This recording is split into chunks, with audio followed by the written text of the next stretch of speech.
Welcome back. In this session, we are going to understand how internet works.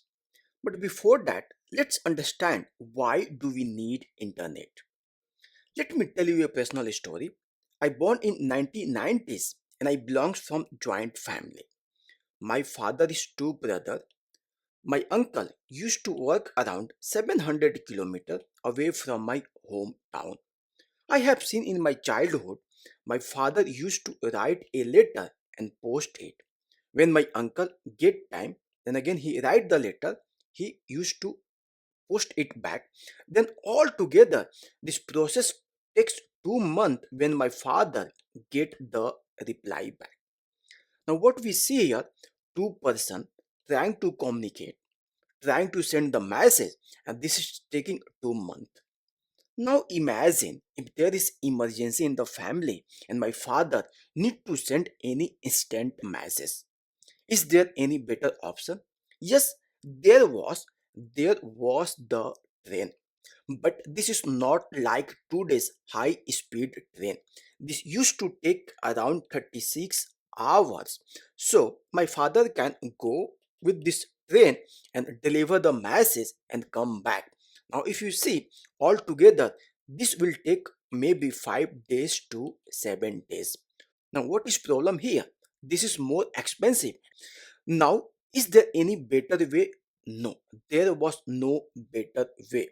So we basically need a efficient, faster, and good communication systems. That's where internet came into the existence. Now let's go ahead and understand origin and history of internet. Internet started in 1960s by United States Department of Defense. So, United States Department of Defense realized if there is a nuclear attack, no public transport is working. And in that situation, even we cannot use our personal transport, then how Department of Defense, which are at the different location of the country, can communicate? And they started working on it, and that's where internet came into the existence. Now today's we see newer version of this communication with email, videos, online transaction, and many more. Now basically what happening here, so we see here two devices transferring data to each other and how this works. For that we need to understand another concept called network. Now let's understand this with very simple example. Imagine I'm sitting in the Finland, Helsinki. I want to send you a WhatsApp message. Hi, I am Praveen Misra. How are you? And you are sitting somewhere in the world. For that, what do I need? I need a internet connection. Right? So I will take my phone, open the WhatsApp. I will type, Hi, this is Praveen Misra. How are you? And within a microsecond, you will see this message on your phone. How this is working? So my phone is connected with the Wi-Fi, and my Wi-Fi getting internet from the router, and the router is connected with the ISP. And here, not only my phone is connected with my router, my Wi-Fi, there is other device as well, like my laptop, my iPad, my TV, and many more device. So what we can say? We can say this is the network of device. So what is network? Network is a collection of device that can talk to each other. So this is my part. Now let's look at your side.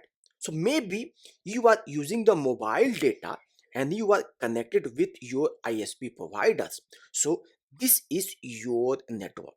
Now my network connected with the Wi-Fi, router, and ISP provider, and your network connected with your mobile data and ISP provider. Well, now how my network, my home network, connecting with your network? That's where wave of fiber cable came into the existence. So this whole world is connected with the fiber cable.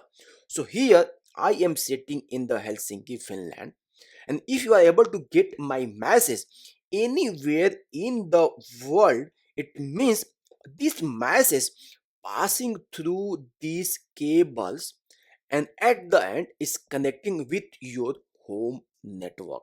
Now let's understand what is internet.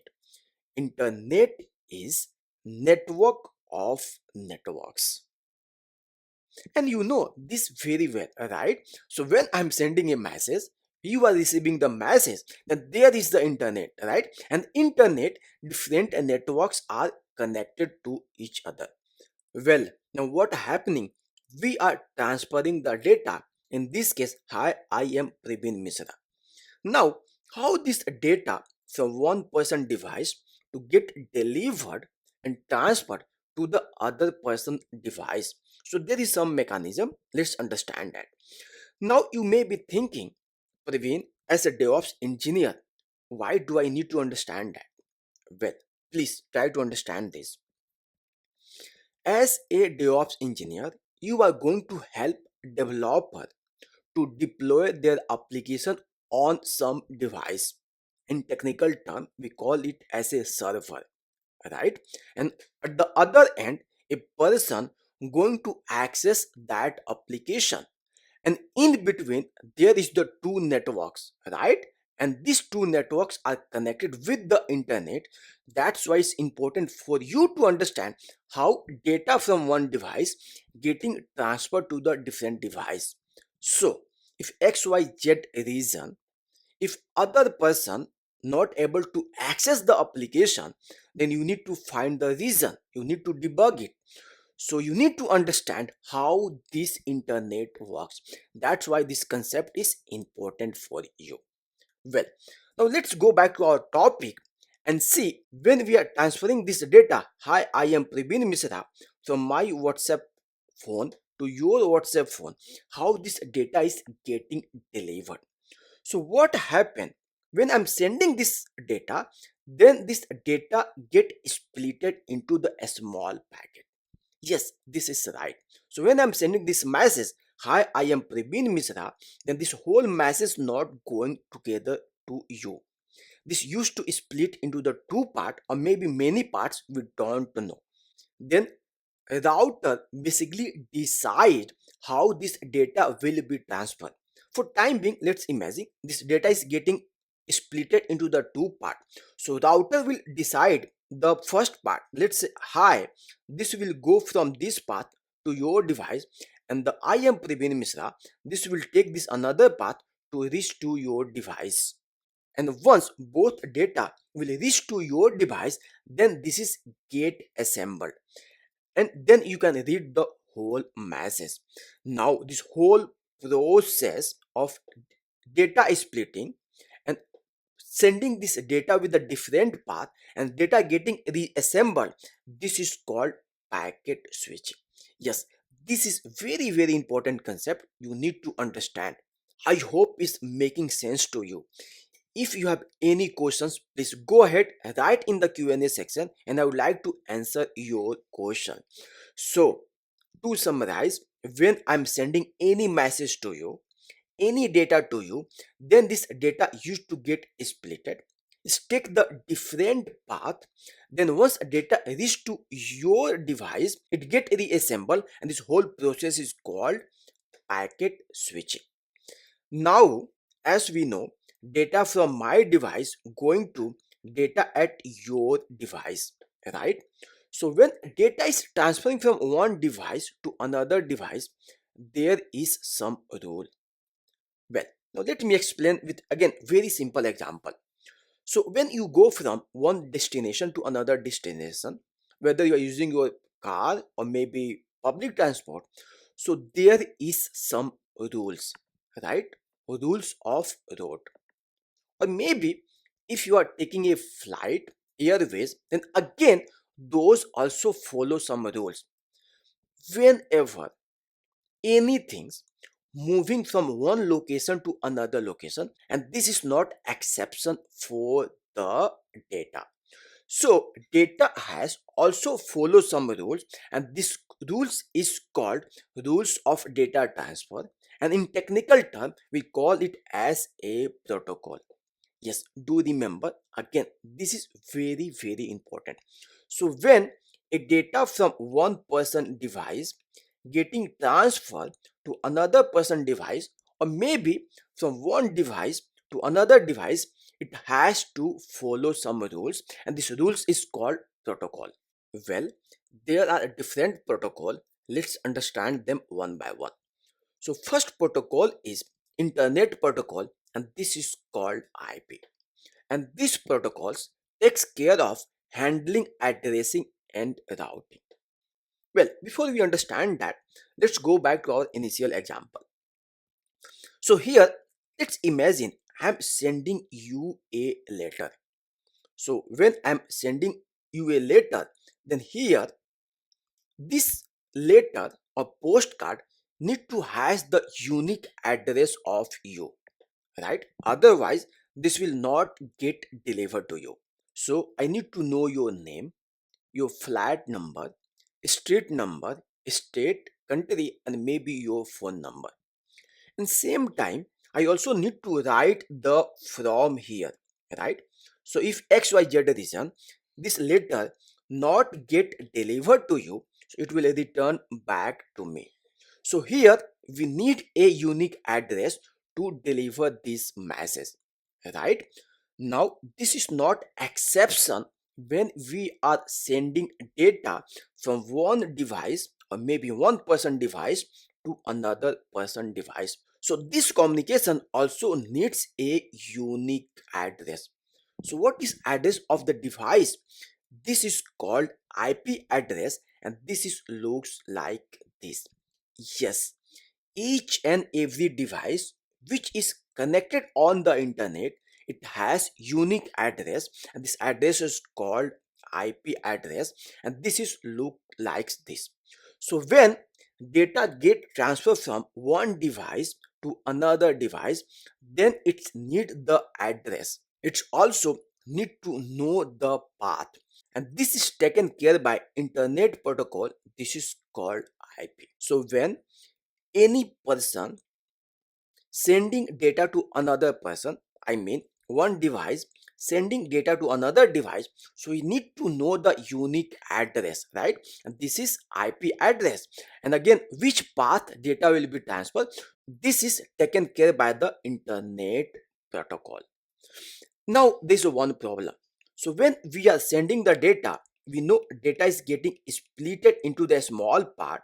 Then this is taking the different path and reaching data at the destination is getting reassembled, right? Now imagine what happen if one of the data get lost. Then this data need to be resent, right?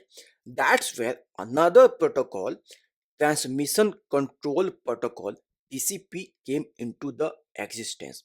What this protocol do? This protocol ensure data is getting delivered correctly and in order. So if any piece of data get lost, then destination device again request the data, then those piece of the data will be sent from the source device. So this makes sure, so TCP protocol makes sure data is getting delivered correctly and in order. So if any data, any information getting delivered from one device to another device, from one person device to another person device, then IP and TCP protocol works well. Now there is other protocols as well, like UDP protocol. So when we talk on video calls, when we do voice call, then it's use UDP protocol. Well, let's understand again with a very simple example. So when we go with the roadways, you follow the different rules, right? When you go from the airways, you follow the different rules, right? So different mode of communication need to follow the different rules, right? Similar, different mode of communication on the internet need to follow the different protocol. So we use UDP protocol when we do video call, voice call, where we need data in real time. Other is HTTP protocol. When we access any data from the web browser, so that's use HTTP protocol. Now another is HTTPS. Well, again, this is very important. Now let's understand this with example. Imagine I'm sending you a postcard. I'm sending you a letter on the postcard and I have written my message over here. What does it mean? This postcard is going through the different post offices and then someone going to deliver to you, right? What does it mean? So anyone who is using and taking this postcard, they can read my message. So this is become public message, right? Similar, when on internet, when we access the data, so we know data is getting transferred from one device to another device, and in between there are people, they can get this data. So this data also need to be secured. So in my case, if I want to secure my message, what I can do, I can use the envelope, right? Write my letter, put it there, then I will post it. Okay, this is again not very highly secured, but this is much secure than this, right? Same way, on the web browser, if you are accessing any data and you want this data need to be secured, for that we need to use HTTPS protocol. Again, this is very detailed topics and I'm going to add some additional learning materials in the resource section. Please go ahead and read this. Well, now to summarize, what is internet? Internet is nothing but network where we send the data, right? How we send the data? When we send the data, then data used to be splitted into the small packet. It takes the different route and reach to the destination is get reassembled, and this whole process is called packet switching. Now, when data is getting transferred from one person device to the another person device, then it has to follow some rules. And there is two important protocol you need to know and understand. One is Internet Protocol, IP protocol. Another is TCP protocol, Transmission Control Protocol. And there are other protocol as well like UDP, HTTP, HTTPS, and many more. This is what I wanted to cover in this session. In next session, we are going to understand application architecture and technology stacks. Thank you so much. See you in the next session. Welcome back. In this session, we are going to understand application architecture and technology stack. Once again, maybe you are thinking, why do you need to know this as a DevOps engineer? Well, as I said, you are going to help application developer to deploy their application and make it running 24 into 7.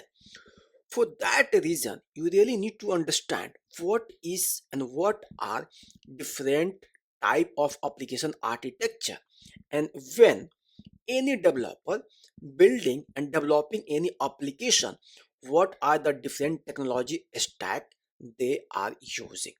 So basically there is three types of the application architecture. First is two-tier application architecture. As name suggests, in two-tier application architecture, there are two parts. First is front-end part of the application and second is database part of the application. In front-end part, application developer writes their all application codes that give access to the user of the application. Then front-end interact with the database and it gets data to the front-end, then is present back to the end user. So in two-tier application architecture, basically there are two components, front-end and the database. Now there is another application architecture and this is three-tier application architecture. In this, we have the front end that of course interact with the end user. Then we have the back end, and in the back end we have all business logic and business code is written there.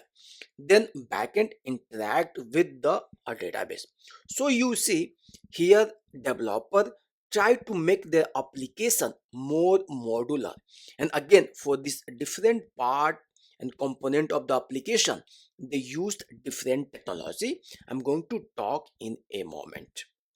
Now, next is microservice architecture, where we have the front end, and then this front end interact with so many services in the back end.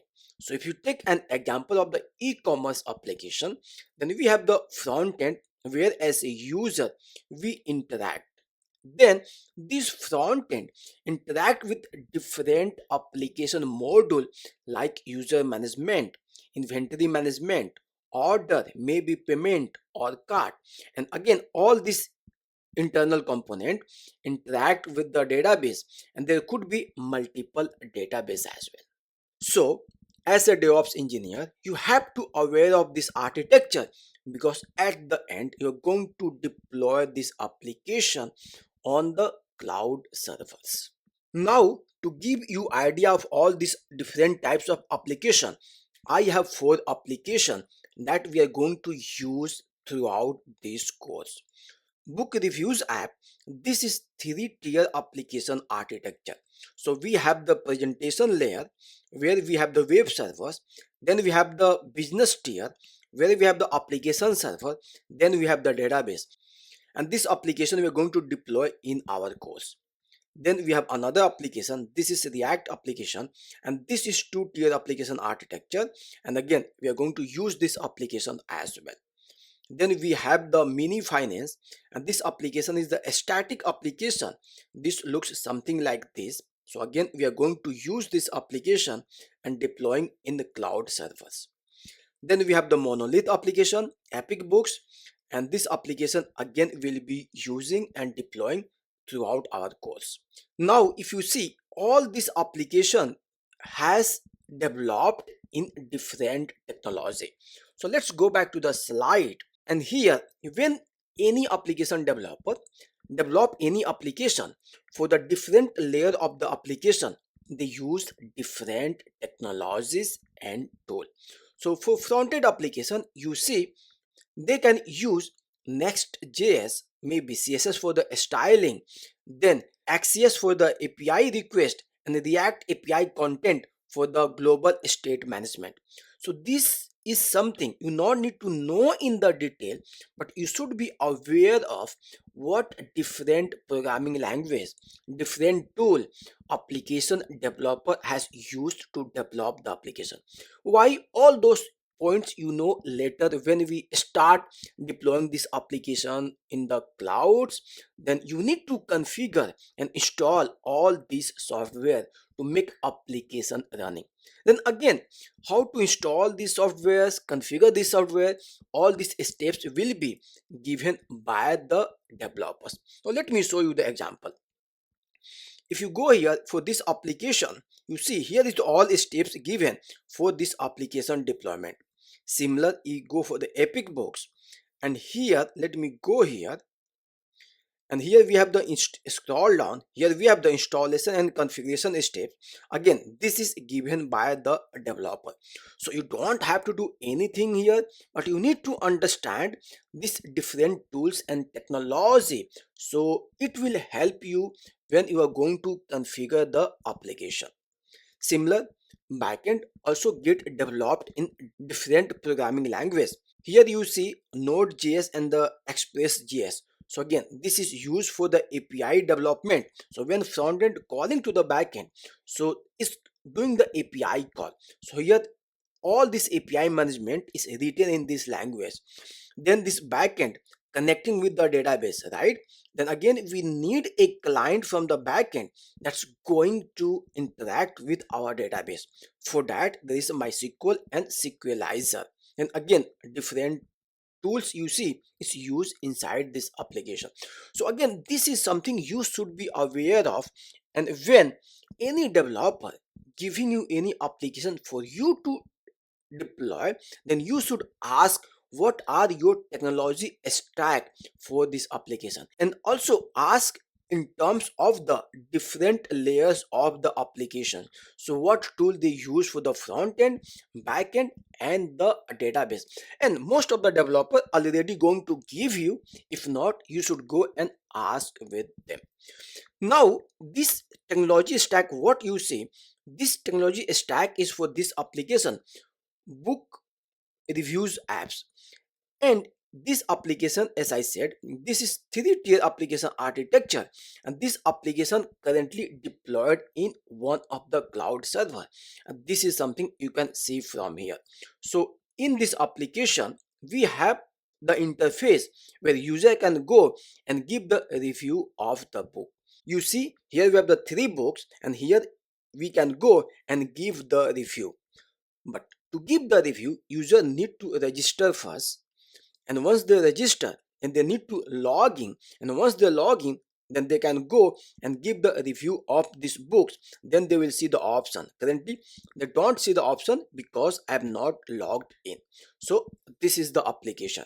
As I said, this application is three-tier application, and this is what I have deployed here. Now one important point, now you see this application is running on this IP address, right? So this application is running in the cloud, one of the server, and this is IP of that server. As I said, to access any software, any application on the internet, and from the internet, we need a unique address of the server. Then we are going to access it, right? So this is IP address of the particular server. And where is this server? This server is here. This is one of my Azure VM, and there this application is running. I will explain this in a moment. Now let's go back to the browser, and you see there is some number here, right? So after the IP address, we have some number. What is this number? Let's go back to the slide. Now this number is nothing but this is the application port. This is the application port. What is application port?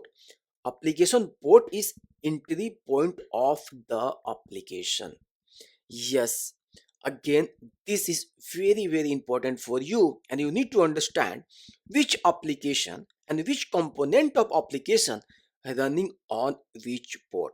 So when someone try to access the application, they need to use the port along with the application. And most of the time, all the applications use 80 port. And when we used, so when you try to access the application on port 80, in that case you not need to give the port number. But explicitly I wanted to explain you, that's why I made this application running on port 3000, so I can explain you. Well, now as I said, port is the entry point of the application. So what happened in a server, you can run the multiple application. So how do you make sure which application you need to access when? How do you make sure when you access any particular application? Now let me give you the example here. Now if you go to this VM, on this virtual machine, I'm running three application.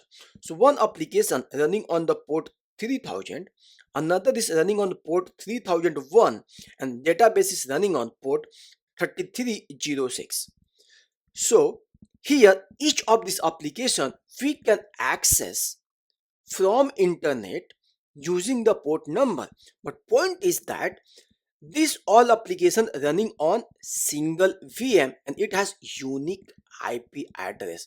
Now how do we distinguish this different application? That's where this port come into the picture, right? As I said, when we are running the application, so application run on the port, and this port is entry point of the application. Now let's take some example. So one example of port 80. So most of the application when you access any application from the internet, it runs on the port 80 on HTTP, and that time you not need to give explicit port when you try to access, because by default those IP address go to the port 80 and self understood. Even if you go and on in front of the IP address, if you give the port 80, then it will disappear. Means by default it takes port 80. When you run any application on HTTPS, then you need to use port 443 for the application. Other example, when we have the remote virtual machine, then we need to access that virtual machine. For that we use port 22 for SSH. Well, now again, let's go back to our application. Let me show you this in practically. So here, as I said, on this virtual machine, we are running three applications, right? One is the front end, then we have the back end. So how do we access the back end? Let me show you. If you go to the browser, and here, let's go to the inspect and go to the network, and let me refresh this. And let me show you here. Here our front end running on port 3000, right? And this is what you see here. So this is IP address in our application running on port 3000. Now this application, this front end calling to our backend application, right? And I said backend application running on port 3001. Let me show you. If you go here and scroll down, here you see the books. Click here. Now you see on this IP, right, on port 3001, we are calling the backend application, right? Now you see. So how are we identifying this application? Using this port. And now this port is very, very important, as I said. So when you try to run any application in the cloud, in the virtual machine, on Docker container, then it will not work. If you don't work, then you need to see why this is not running. Okay, so we are going to check the application on particular port. So this is something just I wanted to let you know, you should be aware of it. Anyways, all these points I'm going to cover later once we start the next section on the Linux. So thank you so much. I hope you got the idea about the application architecture, technology stacks, and the application IP address and port as well. If you have any questions, do let me know in the Q&A section. I'm going to answer that. Thank you so much. In next session, we are going to understand domain and DNS name server. Welcome back. In this session, we are going to understand domain name and DNS. Now, why do we need domain name? Well, let me ask you a question. So now I'm going to give you phone number of my wife, and then if you able to remember it, please type in the Q&A section you remember 050511112. I'm repeating once again 050511112. Mostly none of you have been able to remember this number because our human mind is not designed to remember the number, right? So that is the one of the problem. Now if you remember in the previous session, we have accessing our application with the IP address, correct? So if I can give you the IP address of that application, then you need to store it or need to remember it if you want to access this application, right? And this is not very human friendly and user friendly, right? So there could be something better. Yes, there could be something better, and that's where domain name came into the picture. Now let's understand what is domain name. So domain name is a human readable address of the website. Yes. So most of the time when you try to access any application, you don't access this application with the IP address. You use the name, and that a specific name is called domain name, because now it's easy to remember. Again, how to map this domain name with the IP address. I'm going to show you in a moment. But now you understand, we should not access any application with the IP address. We should use the domain name because this is human readable address. But at the end, application is running on a device, on a virtual machine, or on a server, and it has the unique IP address. So first things first, why we use domain name? Because it's easy to remember. Second, it's help us in the branding. Now again, let me ask a question. Please go ahead, open a new tab in your browser and type AWS with Praveen Mishra. I'm repeating once again. Go ahead and type AWS with Praveen Mishra and see what you see there. You are going to see 9 to 6 Google pages about me. What does it mean? So once you see those pages, then it's all about the branding, right? It's all about the professionalism because you see, I'm author of 3 books. I have my YouTube channel. I have been featured on multiple websites. Then what is do? It's build a trust. So domain name help us in the branding, so professionalism, and also help us to build the trust. Now question comes, where do we get this domain name? So there are different domain name register from where you can go ahead and get those domain name like GoDaddy, Bluehost, and AWS Route 53. Again, I use Route 53 because I'm using AWS Cloud. It's very easy for me to manage. And again, the application what I was showing you, we are going to map on the certain domain name, and I bought that domain name from AWS Route 53 service.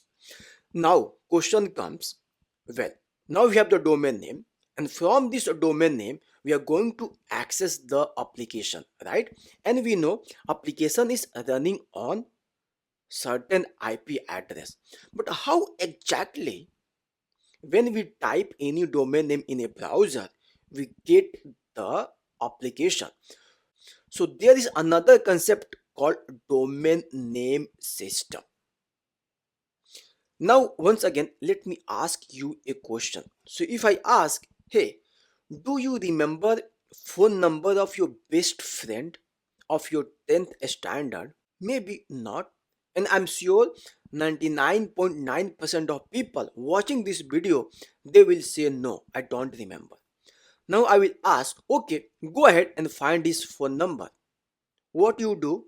Ideally, you go and open your contact number on your phone or maybe in your diary and try to find his name. Then on his name, his number must be written, right? So what is this phone book? Phone book is you are using to find phone number, right? Similar, when we type any domain name in the browser and we know a application is getting served from the certain IP address, then this domain name need to be translated into the IP address, correct? The way you are trying to find phone number of your friend from the phone book, similar is also need to be translated, and this whole translation done by domain name system. So what is domain name system? Domain name system is phone book of the internet, where when we type any domain name, let's go and get the IP address of that particular domain name. So as I given the example, if you need to go and find phone number of your mom, what happened? Go in the phone book, you can go and get the particular number, right? Similar, if you go and type praveenmisra.in, then to serve the traffic, we need the IP address, right? So what DNS do? DNS find the IP address of the particular domain name. Now question comes, how does this actually work? So there is the process called DNS resolution process. So now take an example. You are browsing in your one of the browser tab. So what going to happen behind the scene? So first things, as soon as you go and type in your browser, so your browser will go and check the cache on the browser. If before you have used this domain name, then it must cache the IP address of this domain name. If not, then it will ask to the DNS resolver. What is DNS resolver? DNS resolver is the ISP, or in general is also public DNS name of the Google. So that's basically go and try to find the IP address of this domain name. So if your ISP provider again don't have IP address of this domain name, then it will go and ask with the root server. What is root server? Here you see in, then there is one dot. So for every and each domain name, when we access, so there is the dot after each domain name. So if you see google.com, this also dot, okay, and this dot is called root server. So if DNS resolver not able to find the IP address, it will go and ask with this root server, and if root server has the IP address of this domain name, it will give. If not, it will go and ask with the top level domain name server. What is top level domain name server? In this case, .in is the top level domain name server. If some domain name with, let's say, google.com, then .com is the top level domain name server. So .com must have IP address of the Google. In my case, Praveen Misra. And still, if still TLD don't have the IP address, then it will go to the authoritative server, and authoritative server is who given this domain name. For my case, I got this domain name from AWS root 53. So root 53 is my authoritative server, and when I have configured my server IP address to this domain name, then there I have given the IP address. I'm going to show you in a moment, okay, but now you understand what happening. So when I configure my domain name, then I go and give IP address of my server to this domain name. Now let me show you. Well, now this is the domain name, the epicbook.com. Now let's do one thing. Go ahead and test this. Now go here and type the epicbooks.com. Again, here we need to pass port 3000 because this is not running on port 80, right? Hit the enter, and mostly we are going to see the application, right? Here you see the application is running. Now how this is working? Because if you go here, this is IP address of our server, right? And this IP address, let me go here in my DNS server, and here, as I said, I bought this domain name from the root 53, and here I will click here, then you will see I have configured. Let me select this. So this IP address 52.172.142.222, right? If you go here, this is the same IP address, right? So this IP address, except the port, I have configured here, and because of that I'm able to access application from here. Okay, so this is what happen when you go and type domain name in the browser. Now question is, when this DNS resolution process happen, so what exactly happened in this process? So in this process, basically DNS resolver which try to find the IP address, it go and try to find what is exactly hosted and running on that particular IP address. What is exactly running on that particular IP address. Okay, so to revise, so once we get the IP address, right, then next you need to find what exactly running. So if there is the website, it will give you the website, but there could be something else as well. So this is called the record type. So based on your application nature, we have different types of records. So this is called DNS record type. For me, I have used a record type. So when I was configuring my route 53 domain name, I'll show you in a moment, then I have selected a record because this is pointing to IPv4 IP address. Now let me show you. Let's go to the AWS management console, and here if you see the record type right here. Let me close this.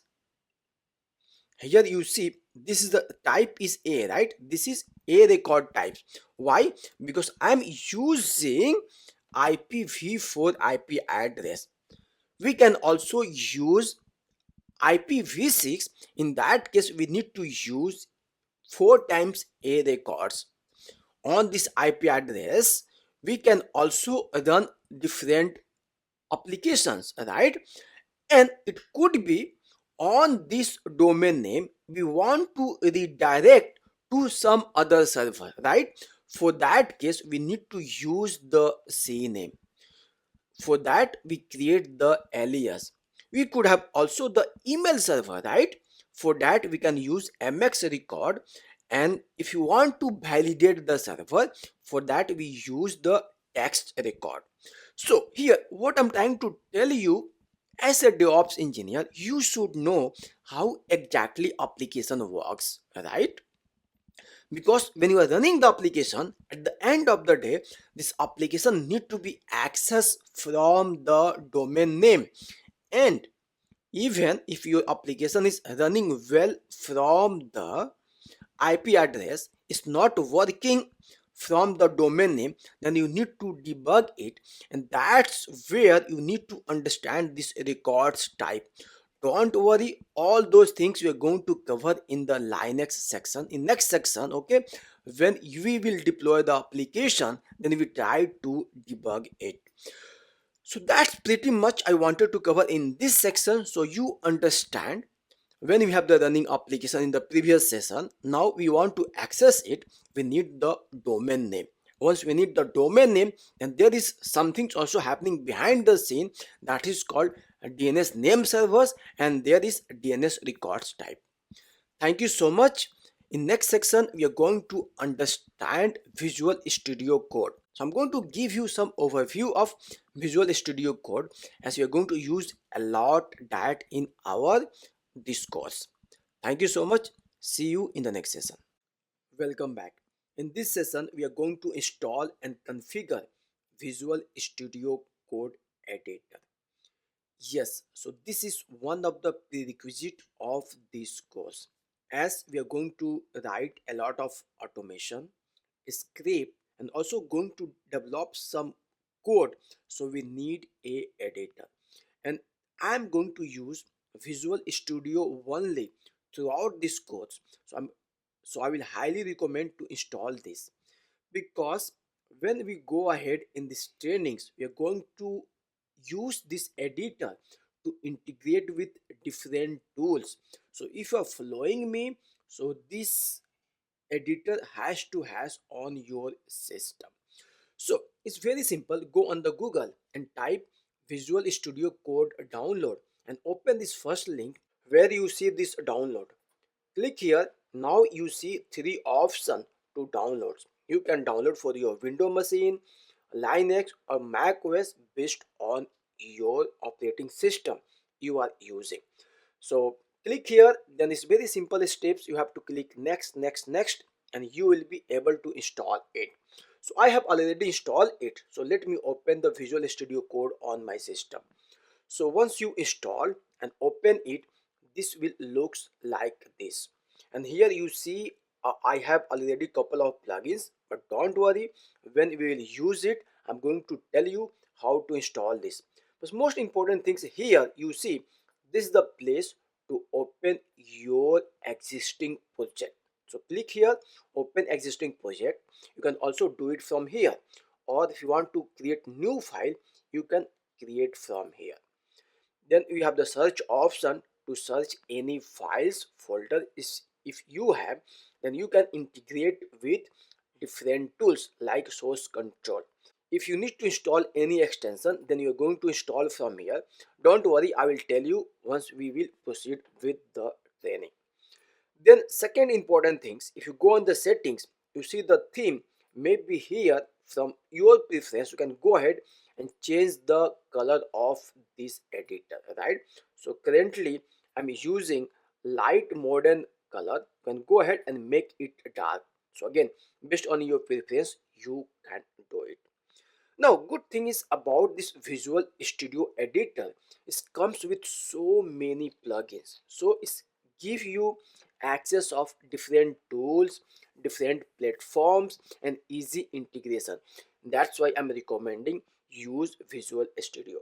Now, other things here, if you open this, here we have the terminal. So from Visual Studio Code, we can run some commands as well. So don't worry, again, once we will proceed, I'm going to tell you each and everything. So that's pretty much I wanted to cover here. So I will strongly recommend, please go ahead, install the Visual Studio Code and make sure this is up and running, and see you in the next session. Welcome back.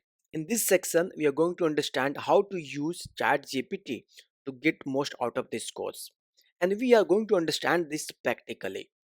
In app architecture and stack lecture, we have understood difference between two-tier and three-tier application architecture. Now let's take same example, and if you have to go and ask this question with the ChatGPT, difference between two-tier and three-tier application architecture. Now let's go ahead and ask this question. What reply we are getting here? Now we see we got this reply, difference between two-tier and three-tier application architecture, definition, layers, and here, to be very honest, this is not making sense to me, right? So this is just a table, and then there is the conclusion. Now let me give you an example. Now imagine same question asked to me by a 6th standard student and another 5-year experience person who is working in the IT. What will be my answer? My answer for this two person will be different, right? Because I know a 6th standard student don't understand technical term. It means I need to explain in very simple language. Whereas a 5-year experienced person can understand technical term, right? Similar, Chat GPT works. Yes. If you don't know, Chat GPT built on machine learning and it's use neural network algorithm. What is neural network? The way our human brain works, we have the neurons, right? That's basically think and the process the thoughts. Same way Chat GPT works.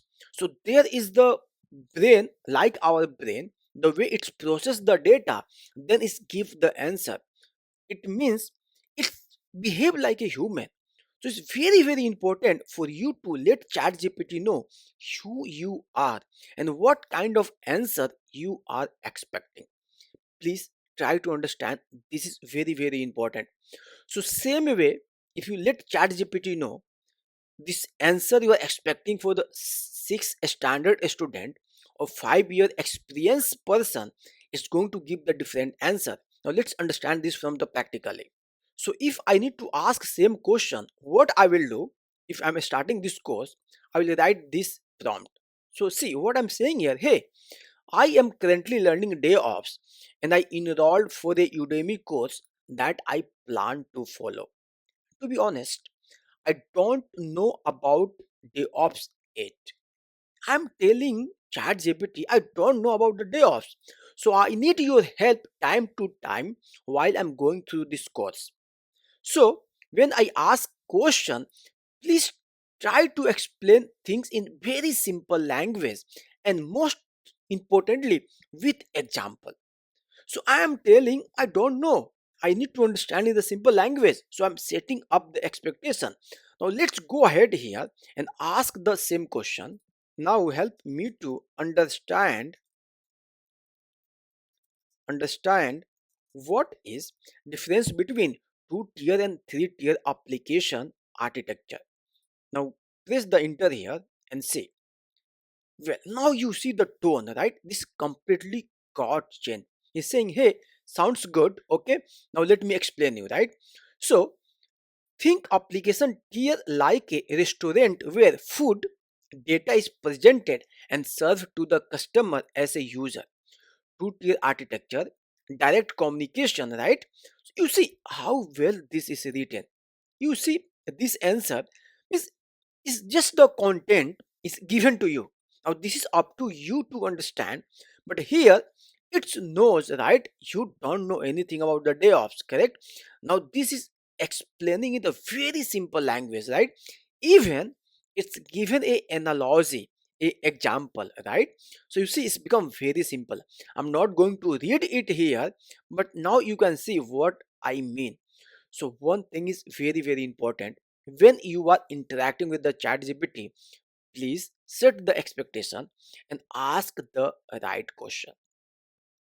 Another things, let's assume you are reading it. Here you don't understand direct communication. Okay, go ahead again. Ask, hey, can you explain this in more details? What? Direct communication.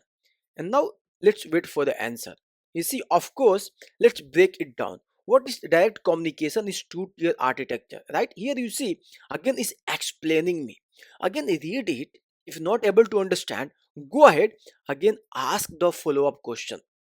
So people, please try to understand. So when I'm explaining any concepts, you are learning anything, so if you have any questions, please go ahead, ask in the Q&A section of this lecture, on any lecture. But before that, you have your good friend ChatGPT, right? You can go ahead and ask and get the answer directly. So I strongly recommend, when you are learning, please make ChatGPT your best friend. Go ahead, ask question right way, in the right tone, and ask for some examples, some good scenarios, and this is going to help you out.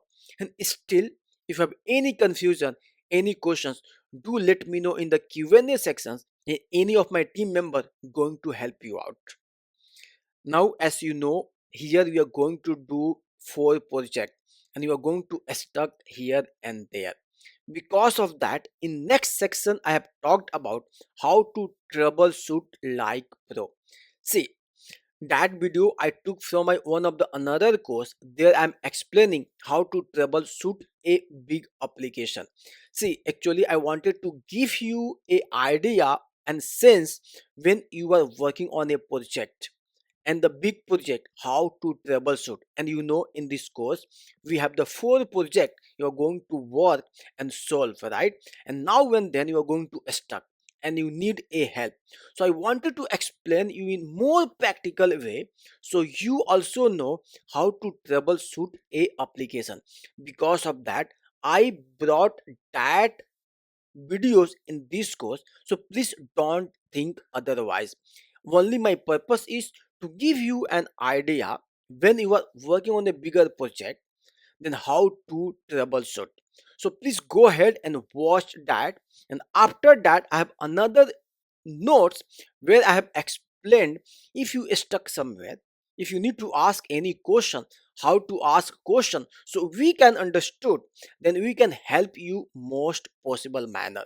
So I will strongly recommend, please go ahead and watch next video couple of times and try to understand how to use this AI tool to get most out of it.